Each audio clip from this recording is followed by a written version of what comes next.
চট্টগ্রাম মা ও শিশু হাসপাতাল পরিদর্শন করেছেন অর্থ মন্ত্রণালয়ের অভ্যন্তরীণ সম্পদ বিভাগের সচিব ও জাতীয় রাজস্ব বোর্ডের চেয়ারম্যান মোহাম্মদ আব্দুর রহমান খান। এই উপলক্ষে মা ও শিশু হাসপাতাল মেডিকেল কলেজ লেকচার গ্যালারিতে 9 এপ্রিল আলোচনা সভা অনুষ্ঠিত হয়েছে।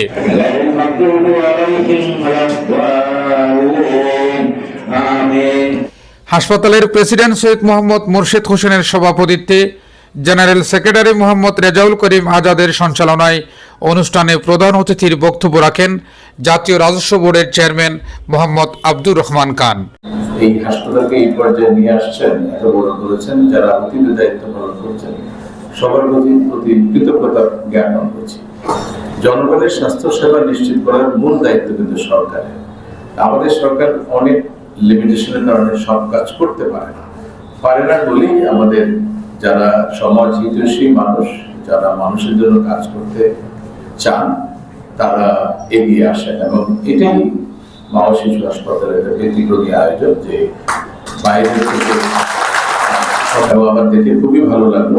অত্যন্ত উন্নত মানের যে সকল চিকিৎসা সেবা এখানে চালু হয়েছে। বাংলাদেশের ক্যান্সার চিকিৎসা খুবই পুরো, অন্য অনেক জায়গায় আমরা অনেক ইমপ্রুভ করেছি, কিন্তু ক্যান্সার চিকিৎসাতে আমরা খুব এগোতে পারি না। নিজেরা চালাতে চাই, কিন্তু এমন কিছু কাজ আছে যেটা আমরা পারি না। আমরা মেডিকেল কলেজের একটা বিল্ডিং এ হাত দেবো, আমাদের মাননীয় অর্থমন্ত্রী এটা উদ্বোধন করবেন। গত 4 তারিখ দিয়েছিলেন, কিন্তু সেদিন প্রধানমন্ত্রীর সাথে বৈঠক থাকায় তিনি এটাকে আগামী মাসের 9 তারিখ নিয়ে গেছেন। এবং এই আমির খসরু মাহমুদ চৌধুরী সাহেব যখন বাণিজ্য মন্ত্রী ছিলেন, তখন তার কাছে আমরা গিয়েছিলাম। তখন তিনি একটা মেডিকেল কলেজের কথা বলে অত্যন্ত এত আন্তরিকতা তিনি দেখিয়েছেন। নিজে বলতে আমার এলাকায় একটা মেডিকেল কলেজ হবে, তো বলছি তো জায়গা নেই, জায়গা সাথে মেডিকেল কলেজ করতে পারবো না, এগুলো সরকারের জায়গা ছিল। তিনি দায়িত্ব নিয়ে আমাদেরকে 4.26 একর জায়গা সরকার থেকে দেওয়ার পর আমাদের এই প্রতিষ্ঠান ফ্লারিশ করেছে, আজকের এই পর্যায়ে এসেছে। তারপর আমরা মেডিকেল কলেজ, নার্সিং কলেজটা অনেক বড় বড় প্রোগ্রামগুলো করছি। মানে প্রধান হচ্ছে যে আমাদের এখানে FCCS এর ট্রেনিং কাউন্ট হয় 13টা সাবজেক্ট, এবং আমাদের এখানে DCS ডিগ্রি দেওয়া হয়, MD রেসিডেন্সি ডিগ্রি দেওয়া হচ্ছে। শিক্ষা ক্ষেত্রে, চিকিৎসা ক্ষেত্রে আমাদের এই মেডিকেল কলেজের অনেক অবদান আছে চট্টগ্রামবাসীর জন্য। চট্টগ্রাম মেডিকেল কলেজের পর এটাই 1050 বেডের সবচেয়ে বড় প্রতিষ্ঠান।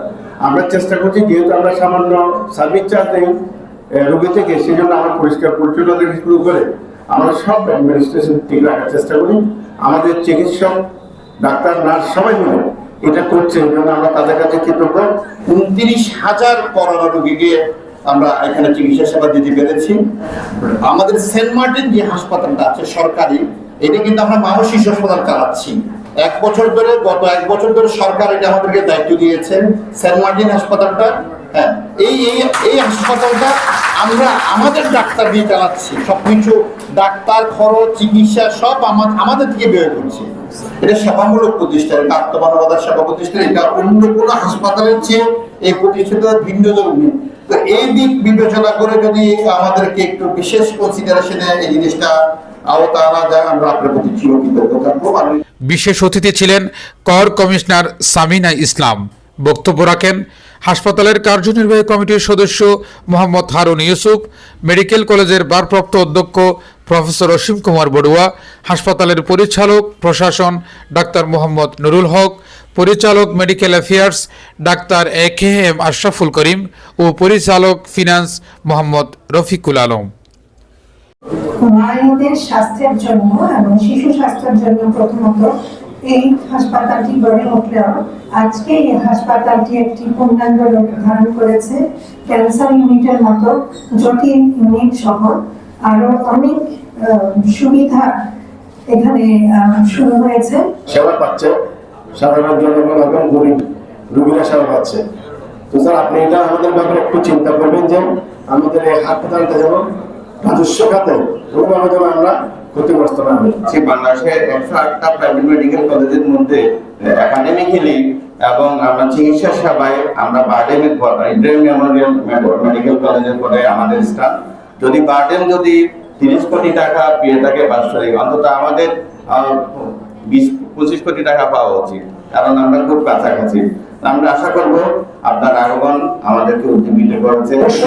সুদৃষ্টি দিবেন, ওনার নামে কামনা করি। উনি বাংলাদেশের জন্য একটা চিরস্থায়ী ভালো কাজ করে যাবে। আমাদের বাংলাদেশ সরকারের যে আয়কর আইন 2023 আছে, সে আইনের 76 নম্বর ধারা 6ষ্ঠ তফসিলের 3 নং অংশে 13 নম্বরে যে সকল প্রতিষ্ঠান শিক্ষামূলক এবং সেবামূলক প্রতিষ্ঠান, ওই প্রতিষ্ঠানগুলোর আওতাভুক্ত আমাদের প্রতিষ্ঠানকে যদি করা যায়, ওই লিস্টের মধ্যে আমাদের যদি আনা যায়, তাহলে হয়তো আমাদের যারা আমাদের অনুদান দিচ্ছেন তারা হয়তো বা তাদের ইনকাম ট্যাক্সে এই ব্যয়গুলো অনুমোদিত প্রতিষ্ঠান হিসেবে গণ্য করা হবে এবং তারা দামে আরো বেশি অনুপ্রাণিত হবে। অনুষ্ঠানের প্রধান অতিথি cancer institute and research centre সহ হাসপাতালের বিভিন্ন বিভাগ ঘুরে পরিদর্শন শেষে বহুবিধ সেবার ভূয়সী প্রশংসা করে বলেন, চট্টগ্রাম মা ও শিশু হাসপাতাল সরকারের পাশাপাশি বেসরকারি পর্যায়ে স্বাস্থ্যসেবায় গুরুত্বপূর্ণ অবদান রেখে চলছে। সরকারের পক্ষ থেকে সর্বাত্মক সহযোগিতার আশ্বাস প্রদান করেন তিনি। এ সময় উপস্থিত ছিলেন professor doctor Wazir Ahmed, professor doctor M Jalal Uddin, professor Alok Kanti Biswas, সহযোগী অধ্যাপক ডাক্তার রজত শঙ্কর রায়, হাসপাতালের বিভিন্ন বিভাগের বিভাগীয় প্রধান কর্মকর্তা কর্মচারীগণ উপস্থিত ছিলেন।